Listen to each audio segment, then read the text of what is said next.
ప్రభునందు ప్రియమైన దేవుని బిడ్డలారా, తోటి విశ్వాసులారా, యేసు ప్రభు నామములో మీ అందరికీ నేను వందనాలు తెలియజేస్తా ఉన్నాను. గత వారమంతా కాచి కాపాడిన దేవునికి మనందరి పక్షంగా నేను కృతజ్ఞతలు, వందనాలు, స్తుతులు, స్తోత్రాలు చెల్లిస్తున్నాను. వింటున్న వీక్షిస్తున్న మిమ్మల్ని నేను అభినందిస్తూ, క్రొత్త వారికి మీరు పరిచయం చేస్తున్నారు, మిమ్మల్ని ఆ విషయంలో కూడా అభినందిస్తున్నాను. ఈరోజు మన యొక్క ధ్యాన వాక్య భాగంగా హెబ్రీ పత్రిక 9వ అధ్యాయం 28వ వచనం చివరి భాగాన్ని ధ్యానం చేద్దాం. హెబ్రీ పత్రిక 9వ అధ్యాయం 28వ వచనం చివరి భాగం. అలాగుననే క్రీస్తు కూడా అనేకుల పాపములను భరించుటకు ఒక్కసారి అర్పింపబడి, దాని కంటిన్యూషన్ వాక్యం ఉందనుకోండి. ఇంగ్లీష్లో ఏం రాశారంటే, so Christ was once offered to bear the sins of many అని రాశారు. So Christ was once offered to bear the sins of many. అలాగుననే క్రీస్తు కూడా అనేకుల పాపములను భరించుటకు ఒక్కసారి ఆయన అర్పింపబడ్డాడు. ఈ విషయాన్ని మనం ధ్యానం చేద్దాం. చిన్న ప్రార్థన. కృపగలిగిన మా తండ్రి, మీ వాక్యాన్ని ధ్యానిస్తున్నాం. నా నోటి మాటలు మా అందరి హృదయ ధ్యానములు మీ దృష్టికి అంగీకారయోగ్యంగా చేయమని యేసు నామమున అడుగుచున్నాం తండ్రి, ఆమేన్. ప్రియులారా, ఈరోజు మనం వినే వాక్యానికి మనకు రక్షకుడు ఎందుకు, ఒక చిన్న క్యాప్షన్ పెట్టుకుందాం. మనకు రక్షకుడు ఎందుకు. ప్రియులారా, ఈరోజు ఫిబ్రవరి 17వ తారీఖు, రేపు ఫిబ్రవరి 18వ తారీఖు బుధవారం. ఇవాళ మంగళవారం కదండి, రేపు బుధవారం. ఫిబ్రవరి 18వ తారీఖు అనగానే భస్మ బుధవారం. చాలా సంఘాలలో ఈ లెంటెన్ సీజన్ కార్యక్రమం ఈ భస్మ బుధవారంతో ప్రారంభించి మహా శుక్రవారం వరకు కూడా కొనసాగించి సిలువలో పలికిన 7 మాటలు జ్ఞాపకం చేసుకుని, ఆ తర్వాత ఆదివారం నాడు పునరుత్థాన పండుగగా జ్ఞాపకం చేసుకుంటాం. క్రిస్మస్ పండుగ అనగానే ఆనందం, ఉత్సాహం, ఉల్లాసం, ఏమంటే సంబరాలు అనే బోర్డు కూడా పెట్టుకుంటాం. కానీ 40 దినాలు దానికి ముందుగా మనం ఉపవాసం చెయ్యం. కానీ కొన్ని సంఘాల్లో ఉన్నాయండి, ఇక్కడ కాదు కానీ పాశ్చాత్య సంఘాల్లో క్రిస్మస్కి కూడా 40 దినాలు ముందుగా వారు, మనం కూడా ఒక 3 వారాలు 4 వారాలు ముందుగా ప్రారంభిస్తాం. అంటే ఒక 28, 27, 25 రోజులు అన్నట్టుగా అనుకుందాం. కానీ 40 దినాలు వారు కూడా ఉపవాస దీక్షతో ఉండి క్రిస్మస్ పండుగ ఆచరించే సంఘాలు కొన్ని ఉన్నాయి. అయితే మనకు అది ఆ సాంప్రదాయం మనకు లేదు. కానీ ఈ లెంటిన్ సీజన్ అంతా కూడా చాలా జాగ్రత్తగా, ఏమండి, ఈ భస్మ బుధవారం నుంచి రానున్న 40 దినాలు కూడా ఒకే ఒక మాట మన హృదయాల్లో ఉండాలి. అదేంటంటే, నాకు బదులుగా, on behalf of me Christ is substitute for me అనే ఆలోచన మన హృదయాల్లో ఉండాలి తప్పకుండా. నాకు బదులుగా నా పాపముల కొరకు క్రీస్తు శ్రమలు అనుభవించారు అని ఆయనను ఈ 40 దినాలు మనం జ్ఞాపకం చేసుకుని, మహాశుక్రవారం నాడు నా కొరకు ఆయన సిలువలో తన ప్రాణాన్ని పెట్టారు, నన్ను రక్షించడానికి, నన్ను ఉద్ధరించడానికి అని మన జీవితాలు మనం ముందుకు కొనసాగించాలి. అయితే ఆ రేపు భస్మ బుధవారం అని ఎందుకు అన్నారంటే, మన సోదర క్రైస్తవ సంఘం, రోమన్ కేథలిక్ సంఘంలో మట్లాదివారం నాడు ఊరేగించినటువంటి మట్లన్నీ ఒక చోట దాచి వాటిని కాల్చి బూడిద చేసి ఆ బూడిద తల మీద వేసుకుంటారు ఈ భస్మ బుధవారం నాడు. అందుకనే దాన్ని భస్మ బుధవారం లేక బూడిద బుధవారం, యాష్ వెన్స్డే అని అన్నారు. అంటే నేను బూడిదతో సమానం, నేనేమి గర్వించట్లేదు, అహంకరించట్లేదు, హెచ్చుతగ్గులకి నేను పోవటం లేదు, నీ పాదాల దగ్గర నేను తగ్గించుకుంటున్నానా అని చెప్పుకుంటూ స్మరించుకుంటూ ముందుకు వెళ్ళటం భస్మ బుధవారం నాడు మనం చేసేటువంటి ప్రేయర్. ప్రియులారా, ఒక విషయం జ్ఞాపకం చేస్తున్నాను. ఒకరి ఎడల ఒకరు తప్పులు చేస్తే క్షమించుకోవచ్చు, కానీ నేను చేసిన పాపాన్ని మరొకరు పరిహరించలేరు, నేను చేసిన పాపాన్ని మరొకరు తీసివేయలేరు. నేను తప్పు చేశాను, ఒకరి విషయంలో కష్టం కలిగించాను, నష్టం కలిగించాను, అయ్యా నన్ను క్షమించు అంటే ఒకవేళ వారు క్షమిస్తే నేను క్షమించబడతాను. లేదు నేను దాన్ని మైండ్ చేయలేదులే అంటే కూడా మనం ఊరట చెందుతాం. కానీ మరి పాపం విషయంలో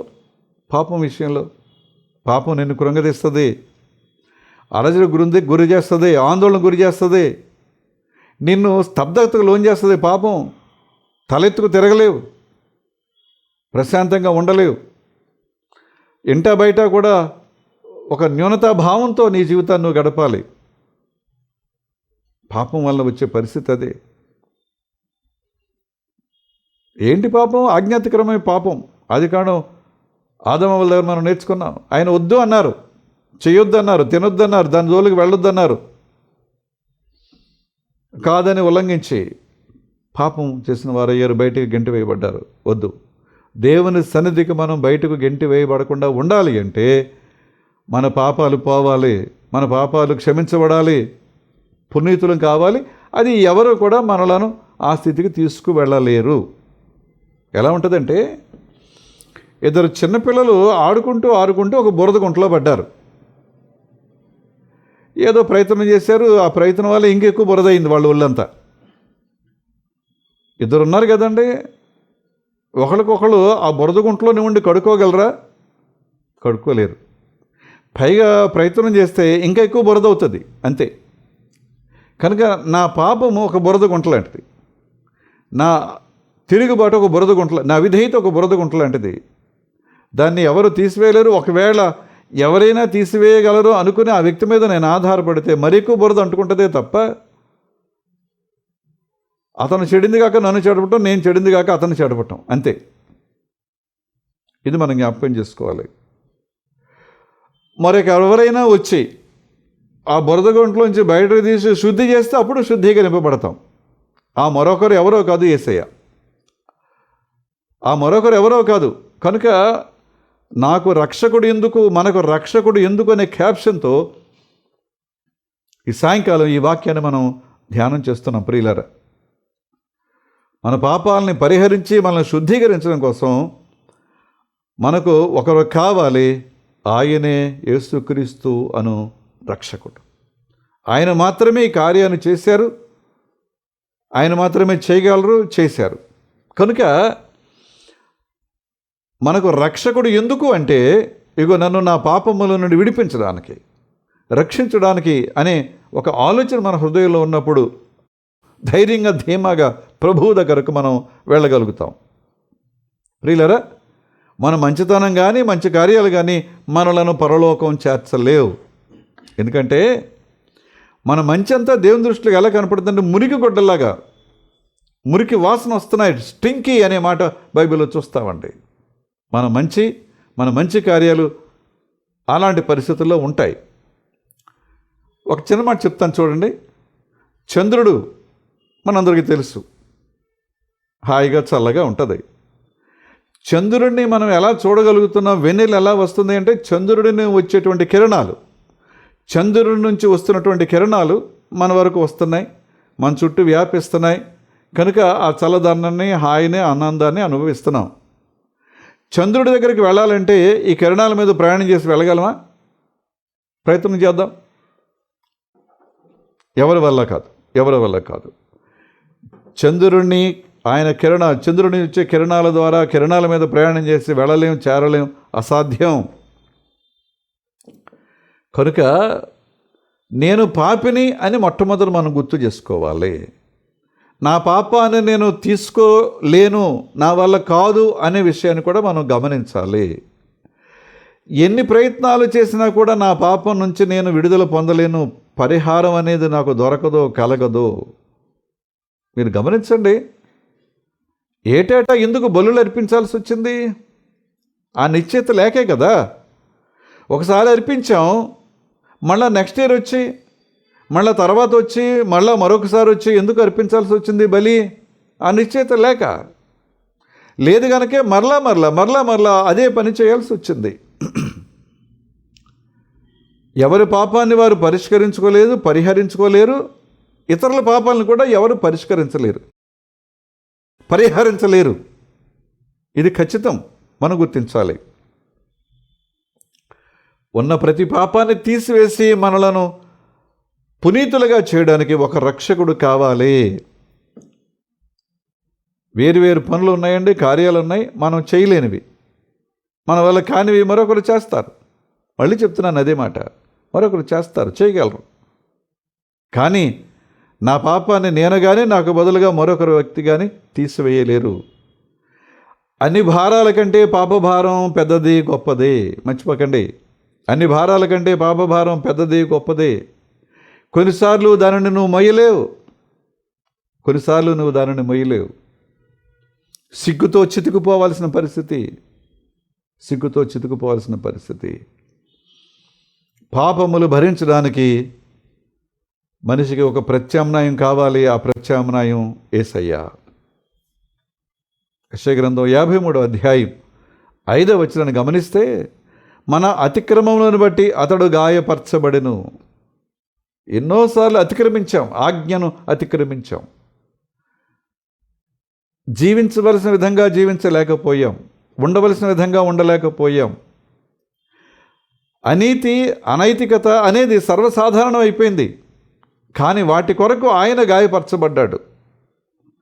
మన దోషములను బట్టి నలగొట్టబడ్డాడు ఆయన. ఆయన ఏం తప్పు చేయలేదు కదా, ఆయన ఏ పాపం చేయలేదు కదా. నాలో పాపమున్నదని ఎవరు నిరూపించగలరు? ధీమాగా ధైర్యంగా అడిగారు. ఆ మాట నేను అడగగలనా? మీరు అడగగలరా? అడగలేం. ఎక్కడో ఒక చిన్న ఎర్రర్ కనిపిస్తూనే ఉంటుంది. దాని సమాధానార్థమైన శిక్ష అతని మీద పడిను. మనం దేవునితో పోగొట్టుకున్నా, చెడగొట్టుకున్నా, దూరపరుచుకున్న ఆ సంబంధం తిరిగి పునరుద్ధరించబడాలి అంటే దానికి చెల్లించాల్సిన పెనాల్టీ ఆయన చెల్లించారు. అతడు పొందిన దెబ్బల చేత మనకు స్వస్థత కలుగుచున్నది. మన గాయాలు మానాలి అంటే, మన గాయాలు కడగబడాలి అంటే, మన గాయాలు, మన పాపాలు రక్తము కంటే ఎర్రనగా అవి భయంకరంగా కనపడుతున్నప్పుడు వాటిని హిమము కంటే తెల్లగా చేయగలిగిన వాడు యేసయ్య ఒక్కడే, యేసు రక్తం ఒకటే. కనుక నాకు ఒక రక్షకుడు కావాలి. గలతీ పత్రిక 3వ అధ్యాయం 13వ వచనం చివరి భాగాన్ని గమనిస్తే, క్రీస్తు మన కోసము శాపమై, ఫుట్నోట్లో శాపగ్రాహి అయి అని ఉంటుందండి. క్రీస్తు మన కోసము శాపమై లేక శాపగ్రాహి అయి మనలను ధర్మశాస్త్రం యొక్క శాపము నుండి విమోచించెను. ధర్మశాస్త్రం ఏం చెప్పుద్ది? ఈ తప్పు చేస్తే ఈ శిక్ష, ఈ పొరపాటు చేస్తే ఈ శిక్ష, ఈ పొరపాటు చేస్తే ఈ శిక్ష, అంతే తప్ప ఉపశమనం లేదు. కానీ అవన్నీ ఆయన తాను భరించి, అనుభవించి, తన మీద వేసుకుని మనకు కావలసిన విడుదలను, స్వేచ్ఛను ఆయన అనుగ్రహించారు. క్రీస్తు మన కోసము శాపమై మనలను ధర్మశాస్త్రం యొక్క శాపము నుండి విమోచించెను. ఇప్పుడు మన మీద ఆ శాపం ప్రభావం చూపించదు. ఆ శాపం యొక్క ప్రభావం మన మీద కొంచెం కూడా ఉండదండి, క్రీస్తుని రక్షకుడిగా మనం అంగీకరించగలిగితే. 2వ కొరింథీ పత్రిక 5వ అధ్యాయం 21వ వచనం, ఎందుకనగా మనం ఆయన యందు దేవుని నీతి అగునట్లు, ఎవరి యందు? క్రీస్తునందు, క్రీస్తు ద్వారా దేవుని నీతి అగునట్లుగా పాపము ఎరుగని ఆయనను మన కోసము పాపముగా చేసెను. పాపం అంటే ఏంటో తెలియదు ఆయనకి. పుట్టినప్పటి నుంచి తన జీవితం ముగించే వరకు కూడా పాపము అనేది తెలియదు ఆయనకి. కానీ దేవుడు ఆయనను పాపంగా చేశాడు. కారణం ఏంటంటే మనము ఆయన ద్వారా ఆయన యందు దేవుని నీతి అవ్వాలి.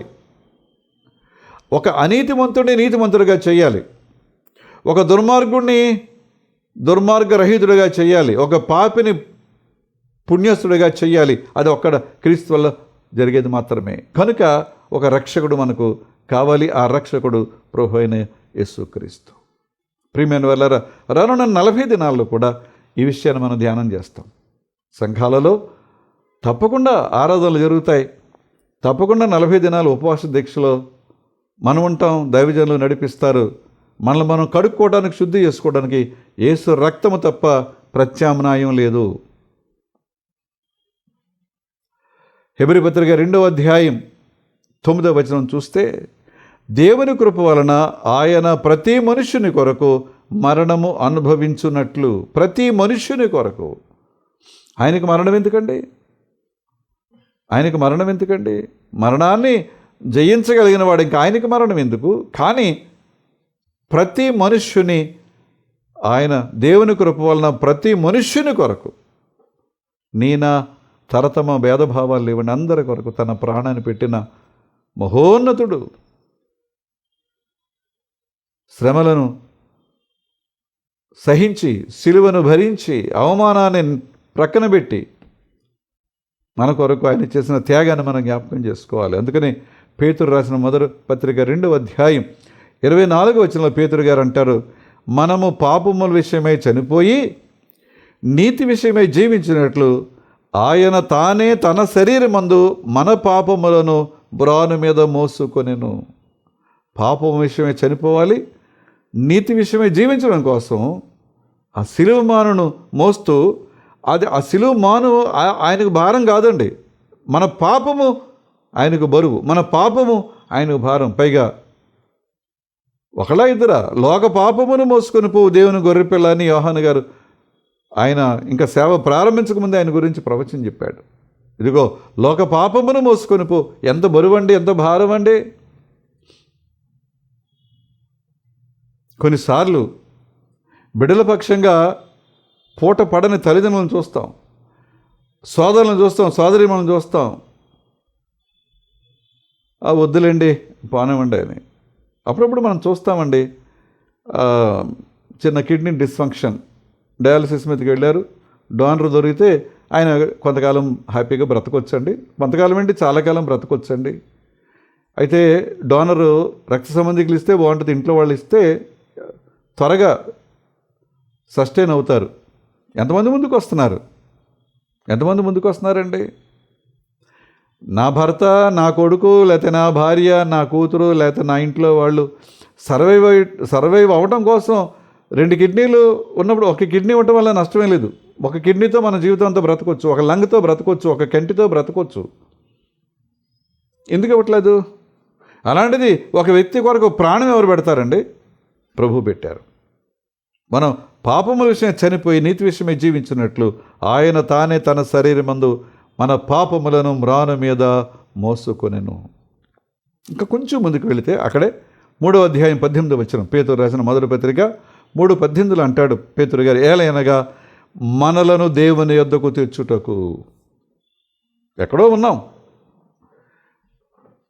వెలివేయబడిన పరిస్థితుల్లో, దూరపరచబడిన పరిస్థితుల్లో, తండ్రి అని పిలవడానికి అర్హత లేని ఒక దౌర్భాగ్యమైన జీవితాన్ని జీవిస్తున్నటువంటి మనలను దేవుని యొద్దకు తెచ్చుటకు, అనీతిమంతుల కొరకు నీతిమంతులైన క్రీస్తు శరీర విషయంలో చంపబడి, ఆత్మ విషయంలో బ్రతికింపబడి, పాపముల విషయంలో ఒక్కసారి శ్రమపడిను మన కోసం.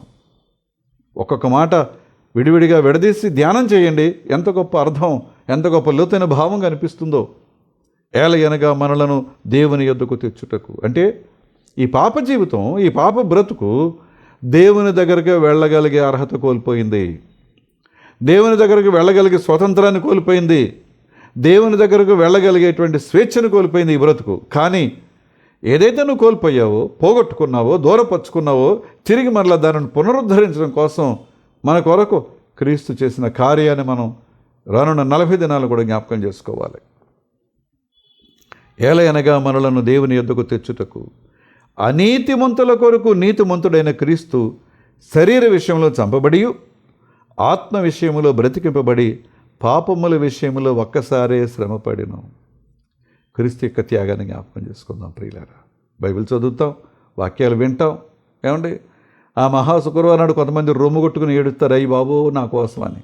బయటికి వెళ్ళాక మళ్ళీ మామూలే, బయటికి వెళ్ళాక మళ్ళీ మామూలు జీవితమే. ఎందుకండి ఆ కాసేపు? దానివల్ల ఉపయోగం ఏంటి? కాదు. నిజంగా హృదయపూర్వకంగా క్రీస్తు యొక్క ఆ త్యాగాన్ని నువ్వు గుర్తించగలిగితే జీవితం అంతా ఆయనకు రుణపడి జీవిస్తావు, ఆయన ఆజ్ఞలో నడుస్తావు, ఆయనకి ఇష్టమైన బిడ్డగా ఉంటావు, ఆయన ప్రేమించే బిడ్డగా ఉంటావు. అవసరమైతే ఆయన కొరకు ఏ త్యాగమైనా చేయగలిగే బిడ్డగా నువ్వు ఉండగలుగుతావు. యెషయా గ్రంథం 53వ అధ్యాయం 12వ వచనం చివరి భాగం చూడండి ఒకసారి. 53వ అధ్యాయం 12వ వచనం చివరి భాగం. ఏలయనగా మరణము నొందినట్లు అతడు తన ప్రాణమును ధారపోసెను. మన కోసం ధారపోసాడండి. నిష్కారణంగా, నిర్హేతుకంగా ధారపోసాడంతే. ఆయన దానికి వెళ్ళలేదు, వెలకట్టలేదు. అతిక్రమము చేయువారిలో ఎంచబడిన వాడాయను, అనేకుల పాపములను భరించుచు తిరుగుబాటు చేసిన వారిని గూర్చి విజ్ఞాపనం చేసిన తండ్రి, వీరేం చేస్తున్నారో వీరెరుగురు కనుక వీరిని క్షమించు. ఏలయనగా మరణము నొందినట్లు అతడు తన ప్రాణమును ధారపోసెను. ఎవరు పోస్తారండి? ఎవరు ధారపోస్తారు? ఎవరి ప్రాణం వాళ్ళకే గొప్ప, ఎవరి ప్రాణం వాళ్ళకే ప్రియమైంది, ఎవరి ప్రాణం వాళ్ళకే ఇష్టమైంది.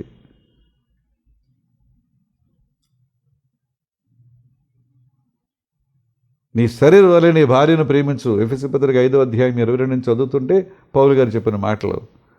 తన శరీరాన్ని ప్రేమించుకున్నట్టుగా భార్యను ప్రేమిస్తున్నారా? లేదు. అలాంటిది ఇంకా క్రీస్తు ప్రేమను ఎక్కడ గుర్తిస్తావు నువ్వు? అతిక్రమము చేయి వారిలో ఎంచబడిన వాడాయను. ఏం అతిక్రమం చేశారైనా? కానీ ఆవేళ తీర్పు అదే. బరబ్బా మాకొద్దు, సిలువేయము సిలువేయము. బరబ్బా నీతిమంతుడు, క్రీస్తు నీతిమంతుడు కాదు కదా. బరబ్బా పవిత్రుడు, ఈయన అపవిత్రుడు. బరబ్బా సన్మార్గుడు, ఈయన దుర్మార్గుడు. కనుక బరబ్బాను వదిలేయండి, మాకు క్రీస్తును సిలువకు అప్పగించండి. ఎంత విచిత్రమైన తీర్మానం అండి. వద్దు, ఒక్కసారి జ్ఞాపకం చేసుకుందాం. అనేకుల పాపములను భరించుచు తిరుగుబాటు చేసిన వారిని గురించి విజ్ఞాపనము చేసిన మనందరి కోసం విజ్ఞాపనం చేస్తున్నాడు. కనుక నాకు ఒక రక్షకుడు కావాలి. ఆ రక్షకుడు యేసయ్యే. రానున్న 40 దినాలు లెంటులో ఈ 40 దినాలు పరమ పవిత్రంగా మనల్ని మనం సరి చేసుకుంటూ, శుద్ధి చేసుకుంటూ, ప్రార్థన విజ్ఞాపనల ద్వారా క్రీస్తు ప్రేమను గుర్తిస్తూ, ఆయన స్తుతిస్తూ, ఆరాధిస్తూ నిత్య జీవానికి వారసులుగా ఉందాం. అటు నడిపింపు పరిశుద్ధాత్మ దేవుడు మనకు అనుగ్రహించునుగాక. ఆమేన్. ప్రార్థన. పరిశుద్ధుడా, ప్రేమలైన మా తండ్రి, ఈ మంగళవారం నాడు మీకు వందనాలు చెల్లిస్తున్నాం హృదయపూర్వకంగా. ఎందుకంటే రేపటి నుంచి లెంటిన్ సీజన్ స్టార్ట్ అవుతుంది. భస్మ బుధవారంగా మేము జ్ఞాపకం చేసుకోబోతున్నాం. అనేకమైన సంఘాలు తప్పకుండా ఈ 40 దినాలు ఉపవాస దీక్షతో ఉండి తమను తాము శుద్ధి చేసుకోవడానికి, పవిత్రపరచుకోవడానికి, యేసు రక్తంలో కడగబడడానికి ఎన్నో మంచి ఆలోచనలు, నిర్ణయాలు, శ్రమైనా, కష్టమైన, బాధ అయినా, మరొకటైనా కూడా నీ సన్నిధిలో గడపాలనే తపనతో వస్తారు నాయన తండ్రి. అయితే అవన్నీ కూడా నామమాత్రంగా కాకుండా, అలవాటుగా కాకుండా, ఆచారబద్ధంగా కాకుండా హృదయపూర్వకంగా జరగడానికి సహాయం చేయి. వింటున్న, వీక్షిస్తున్న మా ప్రియులు మంచి నిర్ణయాలతో రానున్న 40 దినాలు బహుజాగ్రత్తగా గడిపి నీకు దగ్గరగా సమీపంగా ఉండి ప్రభా ప్రార్థన, ఉపవాసం, విజ్ఞాపన, కృతజ్ఞతలు చెల్లిస్తూ ప్రభా నీ దీవెనలు పొందడానికి అర్హులుగా చేయండి నాయనా. ఎన్నో ఆటంకాలు వస్తాయి, ఇబ్బందులు వస్తాయి, అవరోధాలు వస్తాయి, శోధనలు వస్తాయి. 40 దినాలు పడిపోవడానికి ఎన్నో కారణాలు కనిపిస్తాయి. కానీ మీరు సహాయం చేస్తే వాటిని జయించగలుగుతాం. కృప చూపించు. వింటున్న, వీక్షిస్తున్న మా కుటుంబాన్ని దీవించండి నాయన. రానున్న 40 దినాలు మహాశుక్రవారం వరకు, ఆ తర్వాత పునరుత్థాన పండుగ వరకు కూడా మీ కాపుదల దయచేస్తే మేమందరం దీవించబడతాం. కనుక సంఘ కాపరులు, నాయకులు వారి వంతు వారు కృషి చేస్తారు. సంఘబిడ్డలు, విశ్వాసులు వారి వంతు వారు కృషి చేసి నిత్య రాజ్యానికి వారసులుగా ఉండడానికి సహాయం చేయి. మా కుటుంబాల నుండి అవసరతలు తీర్చండి, అక్కలు తీర్చండి నేను. పరీక్షల సమయం బిడ్డలు పరీక్షల కొరకు సిద్ధపడడానికి సహాయం చేయి. తెలుగుతో, జ్ఞానంతో, జ్ఞాపశక్తితో నింపి ఆరోగ్యాన్ని ఇవ్వండి. బలహీనతలు, అనారోగ్య సమస్యలు, చికాకులు, వ్యాధి బాధలు, ఇబ్బందులు, ఆర్థికపరమైన ఒత్తిడి ఇవన్నీ ఉన్నాయి తండ్రి. వీటన్నిటిలో కూడా మీరే సంరక్షించి నడిపించమని, మీ కృపాక్షేమములు మా కుటుంబాలకు దయచేయమని నాయన. నీ చిత్తమై మరొక మంగళవారం ఇలా కలిసి ప్రార్థించే భాగ్యాన్ని ఇమ్మని, మా రాష్ట్రాన్ని, దేశాన్ని దీవించమని యేసు నామమున అడుగుచున్నాం తండ్రి. ఆమేన్. పరలోకమందున్న మా తండ్రి, మీ నామం పరిశుద్ధపరచబడునుగాక, మీ రాజ్యం వచ్చునుగాక, మీ చిత్తం పరలోకముందు నెరవేర్చున్న భూమి యందు నెరవేరునుగాక. మనిదనాహార నేడు మాకు దయచేయము. మాడల అపరాధం చేసిన వారు మేము క్షమించిన ప్రకారం మా అపరాధములు క్షమించము. సాధనలను ఏకాదశి నుండి తప్పించము. రాజ్యము, శక్తి, మహిమ నిరంతరము నీవే ఉన్నావు తండ్రి. ఆమేన్. మన తండ్రి అయిన దేవుని నుండి, ప్రభు అయిన క్రీస్తు నుండి, పరిశుద్ధాత్మ నుండి కృపయు సమాధానం మీకు కలుగునుగాక. ఆమేన్. మీ అందరికీ వందనాలు. మరొక మంగళవారం కలుసుకుందాం. అంతవరకు సెలవు.